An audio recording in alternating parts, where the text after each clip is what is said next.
Bible study on 1 Samuel chapter 16 through 31, and it's going to be talking about David. And the key thing for me that I wanted to share, and I was thinking about it as I was transplanting my plants, is the thing that amazes me with David is he was such an amazing man of God, and he, here's this little boy that was fearless because of his faith in God protecting him, that he was able to fight this Goliath, that so many men in the Israelite army were so afraid of this Philistine, and here he was with not even anything to defend himself or any weapons or anything like that, and yet he was so strong in his faith that he was able to defeat Goliath. And then this was all before he even became king, and God anointed him to become king. But there was a period of time that I didn't realize until I recently read through 1 Samuel, that before he became king, he had a very big struggle. We usually only hear about the Goliath situation, and then we hear about Bathsheba or how he was such an awesome king, but we don't hear about how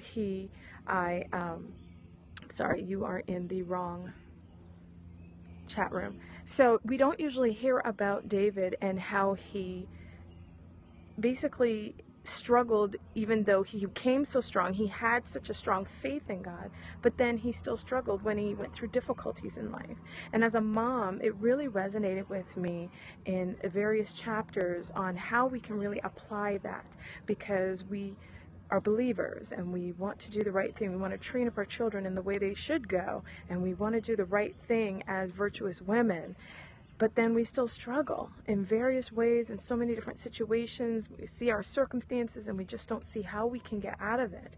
And I just found so much encouragement while reading David that I really felt a clear need to share that with other moms. So again, I was thinking about that as I was starting to pull up my seedlings, because it's easy for us to look at these growing and think, wow, we did all our work, now we're just going to wait. But no, we still need to tend to our garden. And as I scoped on that on a previous scope, it's so important to tend to our garden, because we can have sabotage in the midst of it. And seeing David's example of how he overcame different ways that the devil tried to sabotage what God already ordained really spoke to me as a mom. And I wanted to share that with other moms, because I think it's a message that we don't always talk about as moms. A lot of times we suffer by ourselves, or we get frustrated, or we think we're not doing a good enough job. And hello, thank you for joining. And we just don't think that we can do it as moms, and yet we can, and God gives us his strength so that we can do it. And so as we look through my garden, and as I was looking through my garden, I'm just seeing, as I've scoped before, some of my garden plots were being sabotaged by little critters that were trying to eat up the leaves of the seedlings so it wouldn't grow. And then because I was keeping an eye on it and kind of shepherding it like how David did with his sheep and taking care of it, I was able to save the little seedlings. And so it's a good lesson for us as moms, that we don't need to give up. We don't need to look at our circumstances and think, okay, well, we've lost all. No, a lot of what we're going through in our challenges are just challenges. And as long as we keep focused on God and we get our strength from him and from the people that he has placed around us, we will make it through. We will.